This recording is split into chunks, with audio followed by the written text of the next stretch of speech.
Alam. Mudah-mudahan tahun ini Allah ridha kepada kita. Amin Allahumma. Jalan-jalan ke Banyuwangi jauh, pulang-pulang mampir beli ubi. Malam hari ini kita tunjukin sayang kita amanah yatim. Mudah-mudahan kita bisa jalanin sunnah Nabi. Amin Allahumma. Niat umrah perginya ke Mekah bukan cuman jalan-jalan, apalagi beli jajanan. Mudah-mudahan malam hari ini kita hormat yatim jadi sebabnya barokah. Mudah-mudahan kita ikhlas walaupun hujan-hujanan. Terusin. Kalau punya bakat kudu diasah. Punya niat diikhlasin. Walaupun gamis belakang saya udah basah, ceramah kudu tetap saya terusin. Sallallahu ala Muhammad. Ya iya, paham juga panitia. Walaupun nggak berebut cari pendukung, tetap dapat kursi. Iya, bukannya kita caleg gagal nggak dapat kursi. Hadirin, acara seperti ini kita adain setiap tahun, benar. Pengennya kita baik, menyantuni, sayang, perhatian kepada anak yatim, bukan nungguin setahun sekali.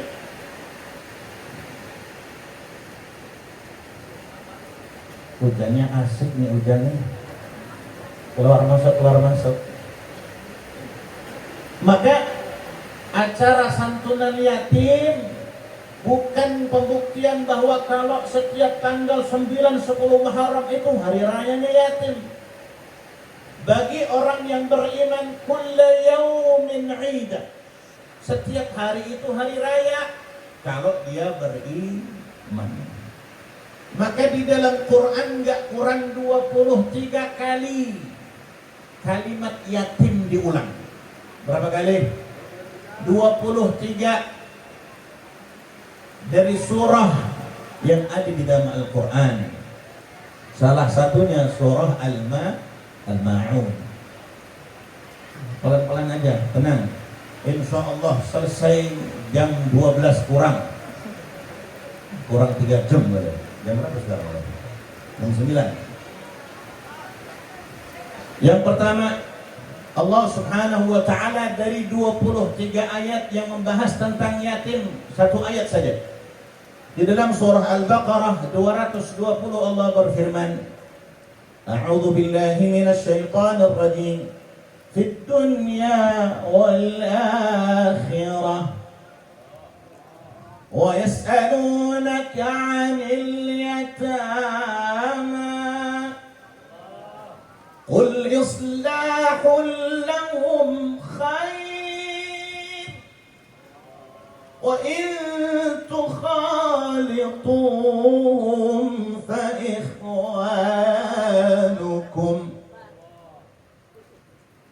Wallahu ya'lamul mufsida minal muslih. Walau syaa Allahu la'anatakum. Innallaha azizun hakim.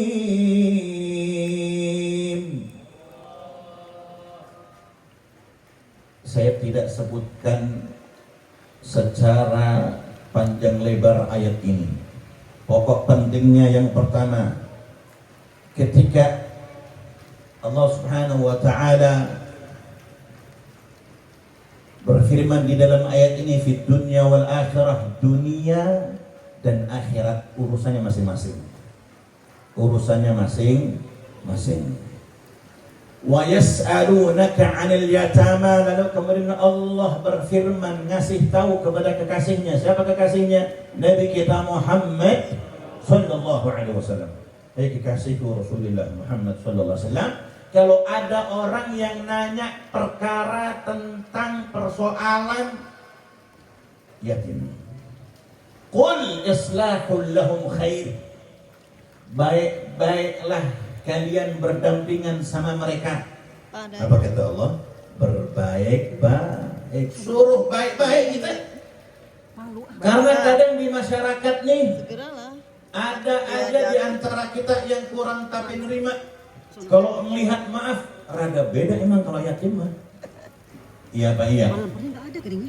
Kadang-kadang kelihatan bangornya tuh anak yatim. Kadang-kadang kelihatan uniknya dari sifat anak-anak yatim. Kadang-kadang suka ada aja keanehan-keanehan dari tingkah pola anak yatim.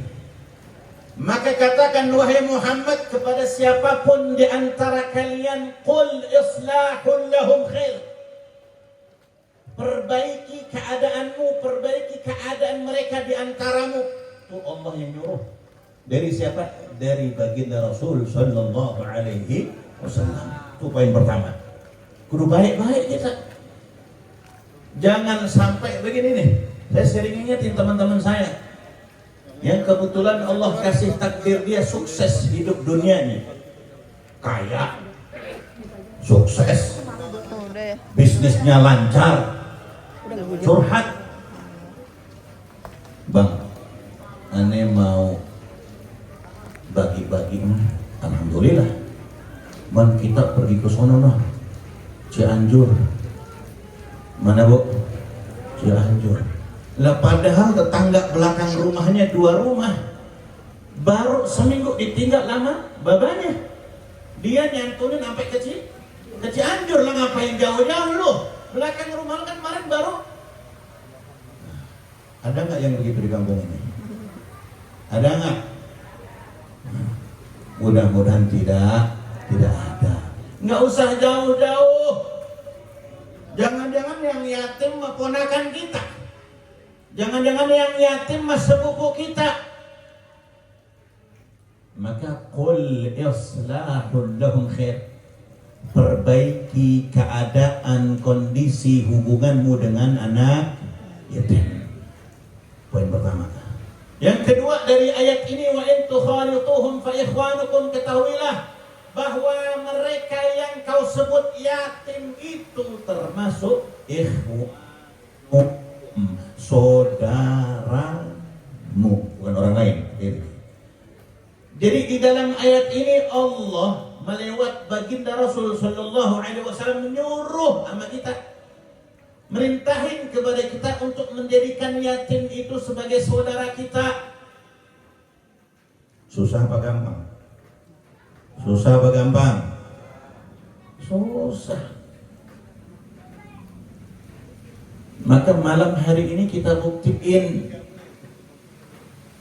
Bahkan kalau bisa mudah-mudahan bismillah malam hari ini lewat air hujan yang tadi turun mengiringi acara ini, wa nazalna minas sama'i ma'an mubaraka, di dalam ayat ke-9 surah Qaf. Kita mulai turun hujan tadi sampai deras, sampai berisik suara air hujan turun di atas apa namanya? Sepondek nih. Kan berisik, kalau begini memang berisik ya. Masya Allah, tetap kita khidmat baca maulid, marhaban kita nikmatin. Mudah-mudahan ma'an mubarakah, air yang menjadi sebab turunnya barakah, baik zahir maupun batin, baik dunia dan akhirat. Maka kita jadiin poin kedua, yatim adalah saudara kita, anak keponakan kita. Dulu dikisahkan Nabi sallallahu alaihi wasallam ketika di hari Id berjalan dari masjid menuju rumah beliau, melihat ada anak kecil yang sendiri duduk termenung dalam kesedihan, wajahnya sendu, seolah dalam keadaan paling sulit di antara yang tersulit dari sebaya usianya. Ditanya oleh Nabi, siapa namamu? Menjawab, engkau anak siapa? Disebutin nama ayahnya. Di mana dia? Beliau sudah wafat. Di mana ibumu? Ibuku sudah wafat. Lalu kau bersama siapa? Aku bersama keluargaku, tapi aku tidak mendapatkan kasih sayang sebagaimana ayah dan ibuku. Apa kata Nabi? Kalau begitu, ikutlah nak. Saat ini juga engkau menjadi anakku. Bayangin, menjadi siapa? Menjadi anakku. Maka diantar dan diajaklah, digandeng anak kecil tersebut sampai ke rumah Sayyidah Fatimah bintil Batul. Diketuk pintunya, ya Fatimah, aku bawakan saudara laki-lakimu. Kaget Fatimah, siapa saudara laki saya? Melihat Nabi dengan anak kecil seusia putranya Hasan dan Husain, kaget Nabi. Siapa dia ya Rasul? Ini putraku dan ini saudaramu, hai Fatimah. Lalu kemudian Nabi bertanya kepada Fatimah, adakah baju baru cucuku Hasan dan Husain? Kalau ada, pakaikan kepada putraku ini, karena usianya seusia Hasan dan Husain. Apa kemudian Bu, Bapak sekalian, dipakaikan baju baru di hari Id, di mana yang sebelum tadi diangkat sebagai putra oleh Nabi, wajahnya sendu, wajahnya dengan raut wajah kesedihan. Setelah dipakaikan baju sebagaimana baju yang dipakai cucunya Nabi, lalu kemudian dia mengatakan, engkau putraku ya walad. Lalu dia lari, dan di antara anak-anak sebayanya dia mengatakan, aku ibna Muhammad sallallahu alaihi. Artinya apa? Nabi tidak membedakan antara putranya dengan anak yatim. Maka wa in tukhalituhum fa ikhwanukum, jadikan saudaramu, kasih perhatian sebagaimana kau kasih perhatian kepada saudaramu. Kalau ada 16 yatim, 15 yatim, 13 yatim di lingkungan Taman Kota 2 ini, makan apa mereka? Oh, makan ayam. Kok enak? Iya, karena aku makan ayam sama seperti mereka. Keesokan harinya sarapan apa dia? Nasi uduk. Alhamdulillah, ternyata aku juga sarapan nasi uduk. Aku makan sebagaimana yang dia makan. Dia nikmati sebagaimana aku menikmati hidangan yang sama. Alhamdulillah, gampang apa susah?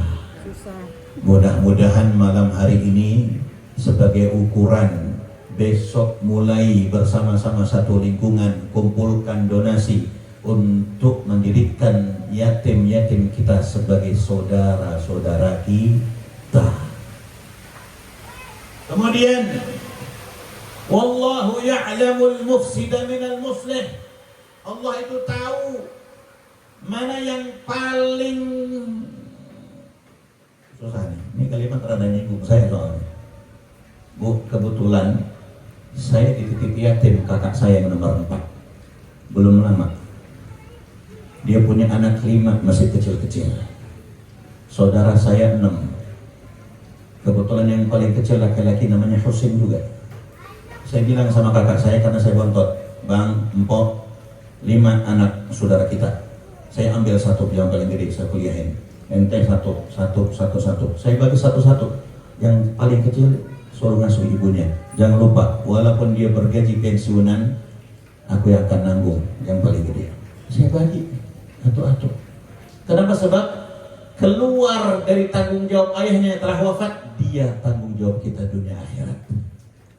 Maka satu kampung ini, Taman Kota 2 ini, saya sebut satu kampung ini udah. Setelah sepeninggal ayahandanya, kita semua yang menjadi tetangganya mengangkat dia sebagai saudara kita. Artinya bukan Pak RT, bukan Pak Ustadz, bukan keluarganya, kita semua menjadi saudaranya. Maka wallahu ya'lamul mufsida minal muslih. Ketahuilah, Allah paling tahu mana yang paling perhatian sama mereka, mana yang niatnya malah justru membuat anak yatim tersebut bertambah sedih. Ada nggak?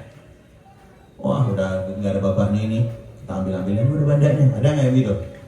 Ada yang zalim sama anak yatim, banyak. Maka disinilah ukuran kita. Kalau kita menunjukkan cinta kita sama Nabi, orang yang sayang mana yatim itu menunjukkan cinta kepada nabinya. Maka perhatiannya bukan nungguin tanggal 9 atau 10 Muharram, tapi perhatiannya sepanjang tahun kepada anak yatim. Itu baru benar. Bahkan kalaulah mereka hadir di acara seperti ini, mereka paling pantas di atas panggung ini, bukan di ujung belakang sana, bukan. Kasih mereka perhatian sebagaimana perhatian Nabi kepada mereka. Bahkan Nabi mengatakan, ana abal yatimi wal armalah, akulah ayah dari anak-anak yatim dan mereka janda-janda yang tua lemah. Tuh Nabi. Ada hadis populer yang sering kita bahas, para guru-guru kita, para kiai, para ustadz, kalau sudah acara seperti ini selalu membawa satu hadis riwayat yang sahih. Apa kata Nabi? Ana wa kafirul yatimi hakada wa asyara bis sababah wal wusta wa kharaja bainahuma syai'an. Kata Nabi, aku, ana loh kalimatnya, aku dan orang-orang yang punya perhatian istimewa kepada anak-anak yatim di masa hidupnya di dunia seperti ini. Wa asyara bis sababah wal wusta, diisyaratkan seperti jari telunjuk dan jari tengah. Dekat. Kalau ada orang pergi haji tiap tahun, orang umrah tiap 2 bulan sekali, kalimatnya masih ada tanya-tanya. Misalnya al-umrah ila al-umrah kafaratul lima bainahuma wal hajjul mabrur laisa lahu jazaa illa al-jannah. Orang kalau umrah tiap kali, sekali, 2 kali, 3 kali, maka di antaranya menjadi sebab dia kafaratul dzunub, diampuni dosanya, dihapus kesalahannya, dan hajinya kalau hajinya mabrur, kelak dia menjadi penduduk surga. Pertanyaannya, kalau di surga kira-kira di mana? Dan gitu. Apakah di pojokan, di ujung? Apakah tempatnya ukuran 36? Tipenya tipe ukuran 60? Apa tipe 21? Apa tipe apa lagi kalau di atas 21 tuh, kalau perumahan 36 dan seterusnya dan seterusnya?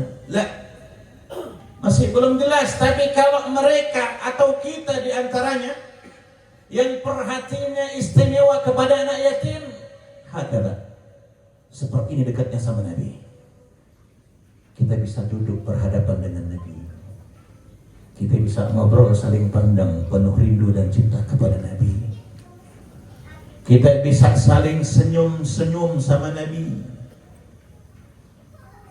Susah apa gampang? Susah, Bu. Susah. Tadi siang saya ngisi acara di Cisauk. Tuan rumahnya cerita. Tuan rumahnya bukan orang lain. Maaf, tuan rumahnya ditinggal suaminya beberapa tahun yang lalu. Ninggalin anak 2. Yang satu umur 8 tahun, yang satu umur 4 tahun. Berarti dua-duanya yatim. Subhanallah. Karena maaf, suaminya bukan hanya punya ibu dari anak-anaknya 1, ibunya anak-anaknya adalah 4, maka beliau mendapatkan warisan yang luar biasa. Akan tapi sudah berjalan hampir 3 tahun, gak kelar-kelar, ribut warisan. Padahal ada 2 anak yatim. Maka masuklah saya di dalam obrolan khusus, saya bilang, titip salam saya. Saya bacakan ayat yang sama, Bu. Qul islahul lahum khair. Perbaiki keadaan keluargamu dengan adanya anak yatim. Kalau saudaramu yang sebelah dari anak ibu yang berbeda, toh itu juga masih anak dari ayah yang sama, ketahuilah bahwa mereka semua sudah dewasa. Akan tetapi ada saudaramu yang yatim 2 ini, bukan lagi sekedar saudara sekandung, tapi dia berhak untuk mendapatkan perhatian khusus. Sepanjang yang diributkan dunia akan habis, tak tersisa, bahkan binasa. Nggak ada orang ceritanya ribut warisan bahagia, itu nggak ada. Lebih-lebih ada titipan yatim. Subhanallah. Maka ketika kita bahas yatim, di mana posisi kita dekat. Maka kalau ada orang yang pengen dekat sama Nabi, kasih perhatian kepada anak yatim. Gak cuman kalau datang 10 Muharram dielus rambut dan palanya, enggak. Tapi minimal seminggu atau sebulan ditanya keadaannya bagaimana,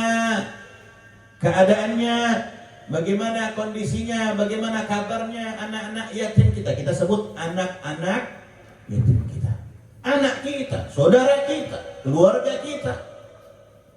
Apalagi ini judulnya nih, santunan anak yatim piatu, indahnya berbagi di awal tahun Hijriah. Ini momentum tahun baru Hijriah, emang momentum perbaikan diri kita untuk bagaimana caranya kita ikhlas berbagi. Ikhlas berbagi, jangan kayak iklan Silver Queen, potong atau potong dua, potong. Ikhlas bagi-bagi. Coba lihat, kalau yang sering nonton TV kita, nggak mau bagi-bagi, boleh bagi-bagi, nggak mau. Padahal ini yatim.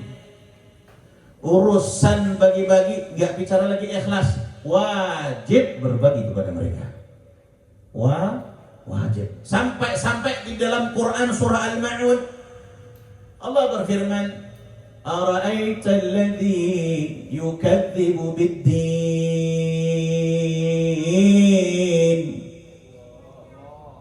Pengen tahu nggak? Ada orang yang di dunia aja udah kelihatan dia nggak percaya sama namanya akhirat, dia nggak percaya sama yang namanya kiamat, dia nggak meyakini adanya hisab, dia nggak yakin dengan tuntunan agama, dia nggak yakin sama ajaran Nabi. Mau tahu nggak?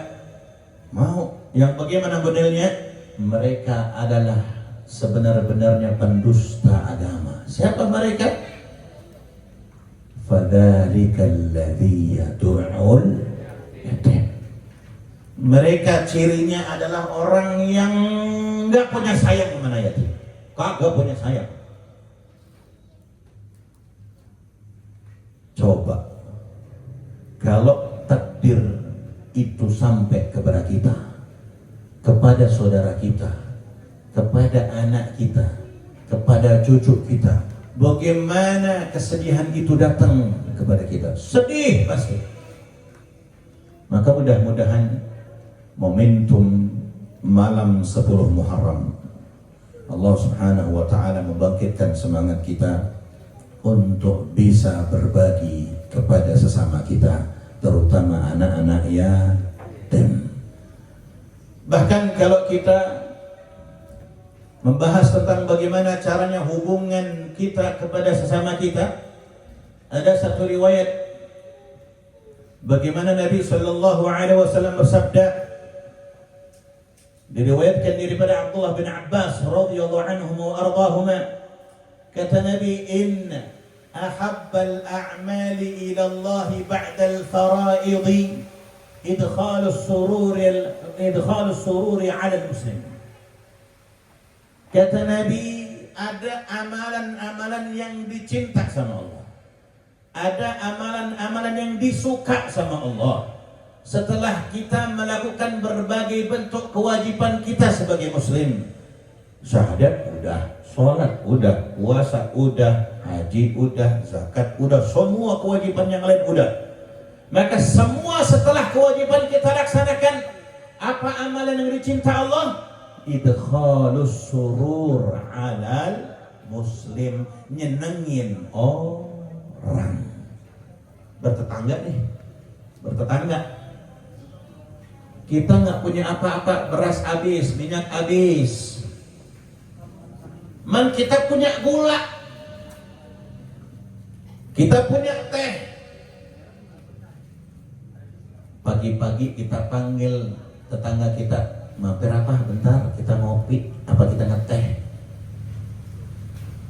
Datang tuh tetangga kita yang tadinya sumpah mau curhat nggak bisa curhat, mau ngomong nggak bisa ngomong, susah pikirannya karena habis kena semangat dari tetangganya, ngobrolnya ngobrol asyik, ditambahin motivasi yang membangkitkan semangat untuk tidak putus asa dengan hidup, sambil seruput setiap tegukan air teh ataupun air kopi yang ditambah gula menjadi manisnya rasa dari setiap tegukan, maka masuk dalam kategori idkhalus surur alal muslim, membahagiakan atau mendatangkan kebahagiaan kepada sesama muslim. Ini perbuatan yang dicinta Allah setelah semua kewajiban kita kerjakan. Jangan habis sholat subuh, pulang subuh ngomongin orang, pulang subuh ngatak orang, pulang subuh bukannya ngaji, baca waqiah, zikir dalam keheningan suasana subuh pagi hari, belum ada lalu lalang mobil dan kendaraan. Ini tidak. Bagaimana itu tetangga kita yang ono? Kayaknya kagak beres itu urusan. Makanya kon saya bilangin malah nerusin yang satu. Datang satu lagi kongkok ikut bertiga. Ente ngomongin dia ya? Iya emang gitu dia mah. Kagak ada berubah-berubahnya. Nongol lagi yang atuh. Lu siapa sih? Itu si anak. Ya ngomongin dia lagi. Dari mana dia lagi. Jangan. Udah waktunya berubah. Kalau kita tidak bisa idkhalus surur al muslim dengan sikap dan perbuatan kita, maka idkhalus surur al muslimnya dengan perkataan kita. Nabi pernah ditanya sama sahabat, ya Rasul, ayyul muslimin afdal? Muslim yang bagaimana sih yang paling utama dan baik itu yang mana? Yang paling dirasa punya kebaikan yang terus-menerus terjaga itu yang bagaimana? Apa kata Nabi? Muslim yang paling baik dan utama di antara muslim yang lainnya adalah seorang muslim yang dengan keislamannya dia menjaga lisan dan tangannya. Iya emang dia kagak ngatain. Man di WA dikata bikin status. Ada begitu di sini. Kalau status aja modelnya kayak nyinggung-nyinggung, nyindir-nyindir, jangan. Tahun baru Hijriah berubah. Kalau perlu tanpa status. Karena status kita bukan untuk diumbar. Ya, jangankan keburukan amal soleh apalagi. Kadang ini maksiat diumbar lagi di status. Ya. Status yang baik-baik bikin pagi-pagi tuh. Tetanggaku, saya lagi masak bakso, ayo kemari buat 10 porsi aja ya. Kasih tahu status. Biar gak yang datang jangan 20, cuma 10 mangkok doang, bilangin. Kadang-kadang emang yang namanya musuh innal insana khuliqa halu'an, namanya orang emang gampang ngeluhnya. Cuman lucunya kita kalau lagi senang diem, kalau lagi susah berbilang. Ya Allah, berubah. Mulai tidak ngomongin orang, mulai tidak nyakitin orang, jangan, tinggalin. Kemudian ada sebuah kisah di dalam Qami at-Tughyan, lahu sabiyyun saghir. Ada anak kecil yang tiap sore nunggu orang tuanya pulang dari tempat kerjanya. Lalu singkat cerita, terdengar kabar bahwa orang tua anak tersebut diampuni dosanya, dimaafkan kesalahannya, dan kemudian Allah meridhai dirinya.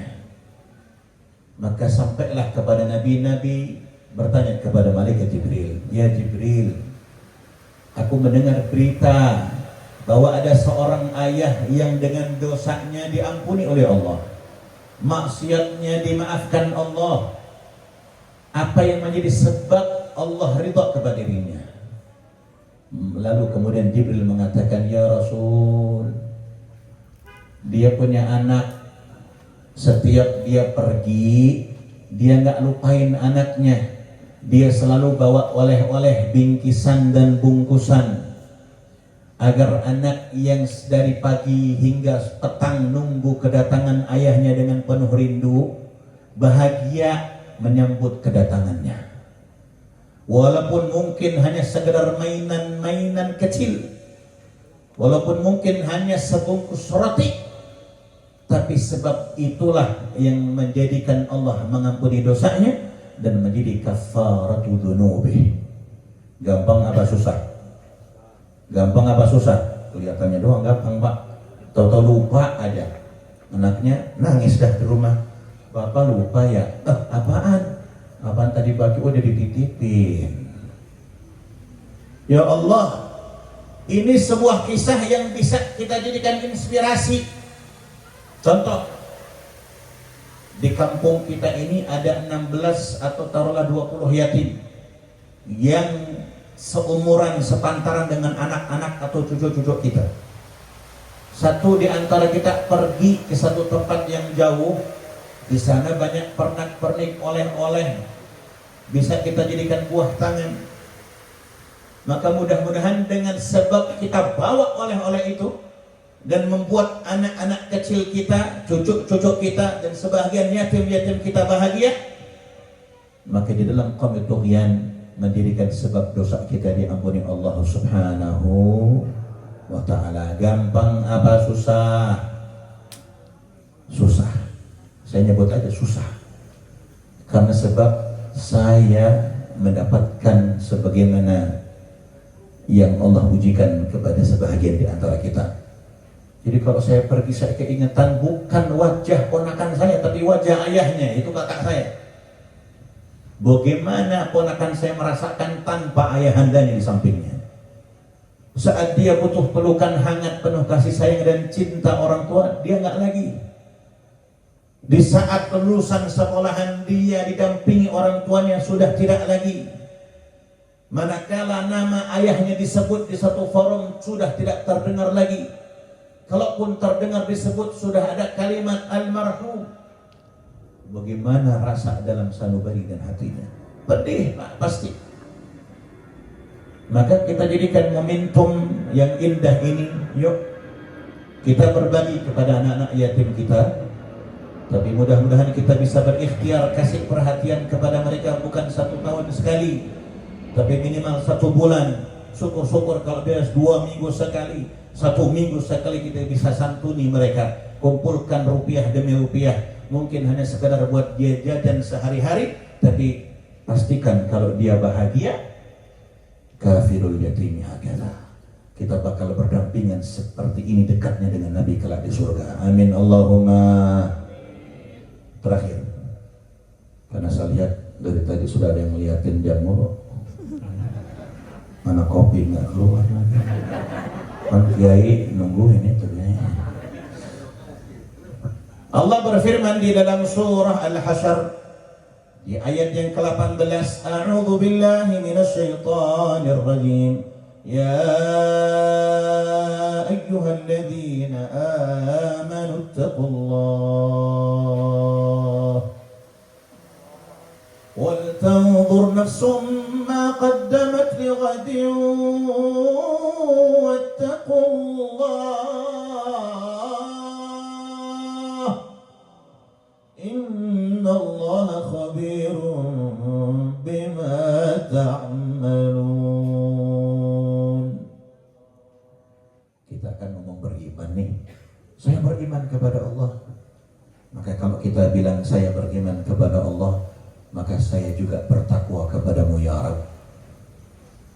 Ada 2 kalimat takwa dalam ayat ini. Maka ada seorang ulama di kalangan tabi'in, namanya Ibn Habib.